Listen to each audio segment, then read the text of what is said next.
Բարի լույս սիրելի հայրենակիցներ, օրը Կիրակի է, մեր սովորական ժամն է, որևէ բան չի կատարվում բացի այն, որ էլի ինչ որ կարգալույց քահանա ինչ որտեղ պատարակ է իրականացնում, բայց այսօր այդ մասին չեմ խոսելու։ Այսօր ուզում եմ բոլորին հիշեցնեմ, որ 2020 թվականի հունիս ամիսն էր, երկրում արտակարգ դրություն էր հայտարարված, եւ այդ արտակարգ դրության պայմաններում COVID-ի բոլորս դիմակներով խորհրդարանը նիստ էր գումարել։ Այդ ժամանակ գիտեք արտակարգ դրության ժամանակ չի կարելի ցույցեր անել, երթեր անել, հանրահավաքներ անել, բողոքի այլ ակցիաներ անել։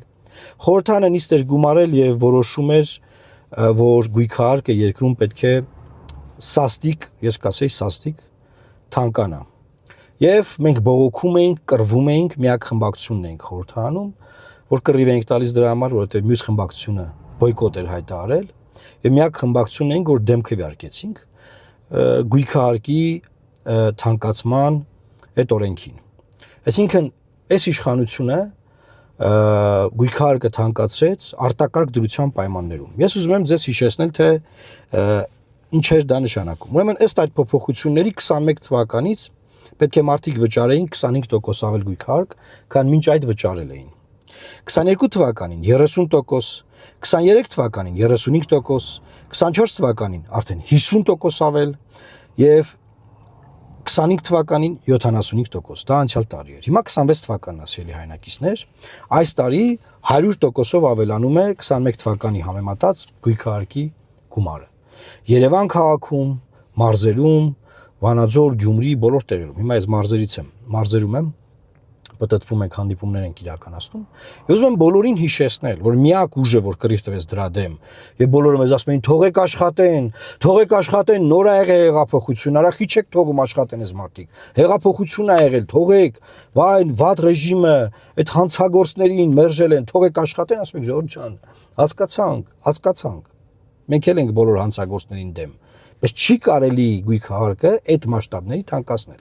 Հետո սկսեցին ասել, որ Երևան քաղաքի վերաբերյալ ունենք հետեւյալ մոտեցումը, որ եթե դու տուն ես ժառանգել, օրինակ միայնակ կինա, շուտ տարեց մարդ է, որը ժառանգել է տարիների ընթացքում, հիմա տարեցա, միայնակ է, թոշակառու է, բայց գույքահարկը դարձել է, ասենք, չգիտեմ, աստղաբաշխական թվեր, որ ինքը իր թոշակով ունեցած եկամուտով չի կարող վճարել։ Ինչ առաջարկեցին այդ մարդկանց։ Գնացեք մասիվ ապրեք, գնացեք հեռու տեղ ապրեք, ուր ուզում եք գնացեք ուրիշ տեղ ապրեք։ Եվ ես դա այն ժամանակ անվանեցի Երևանի տարբեր տարածքներում, գոնե Երևանի մասով կարող եմ ասել, էլի, ըստ հարստության, ըստ վիճակի զտում։ Այսինքն, եթե դու վատ ես ապրում, երկրի վարչապետը պնդում էր, որ պետքա թող տունը ծախի, գնա, ասենք, մասիվներում ապրի, չի կարողանում վճարել։ Մասիվի գույքահարկ չունես, գնա Վանաձոր ապրի, գնա Կապան ապրի, այսինքն իշխանությունը որոշում էր, եւ հիմա այդ վիճակն է լինելու, թե ով որտեղ ապրի, բա տունը թանկ ապրի, թանկանոց տունը։ Մենք բերեցինք միջազգային փորձը, որ ժողովուրդ ջան, ըստ միջազգային փորձի, եթե թանկանոց տունը, թանկ տարածքում մարդը, օրինակ 100 տարի իր պապերից սկսած այդտեղ ապրում են կամ ավելի երկար, եթե ինքը վաճառի նոր գնորդի վրա, նոր թանկանա նոր գնորդի համար։ Եթե ինքն է շարունակում ապրել, պետք է ապրի 5 դրույքաչափով։ Ոչ, չեղավ։ Բոլոր մեր առաջարկները մերժվեցին։ Հիմա սա ինչի եմ ես հիշեցնում, որովհետև այս տարի դարձել է 100% այդ հարկը։ 100%։ Օրենքն ընդունվել է արտակարգ դրության պայմաններում, պնդում եմ։ Միակ ուժը, որ դեմ է եղել, Լուսավոր Հայաստան խմբակցությունն է եղել, մեր կուսակցությունն է եղել։ Հիմա ուզում եմ ասել, ձեզ դուր է գալիս Երևան քաղաքում ինչպես են ճանապարհները մաքրում։ Ձեզ դուր է գալիս Վանաձորում ինչպես են ճանապարհները մաքրում, մայթերը։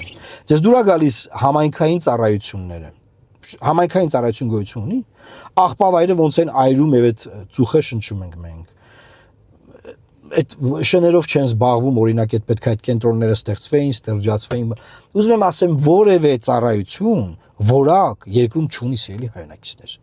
Միլիարդավոր դրամները հավաքում են, միլիարդավոր դրամները հավաքվում այս գույքահարկից, կոնկրետ հիմա գույքահարկից եմ խոսում։ Եվ ինչ են անում։ Իրենք իրենց ընկերներին տենդերներ են տալիս, ամեն օր դա բացահայտվում է։ Իրենք իրենց ընկերներով իրանք իրար մեջ բաժանում են օրինակ բաները, պարգևավճարներ,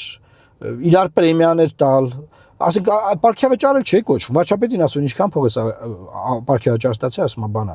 Ես ամսական 1.5 միլիոն ավելացում եմ ստացել։ Ժողովուրդ ջան, օրենսդրությամբ ավելացում գոյություն չունի։ Ճաշակում ավելացում։ Օրինակ ինչի օրինակ ինչ որ թոշակառուի ավելացում չեն տալիս։ Ավելացում։ 1.5 միլիոն ամեն ամիս ես ավելացում եմ ստանում։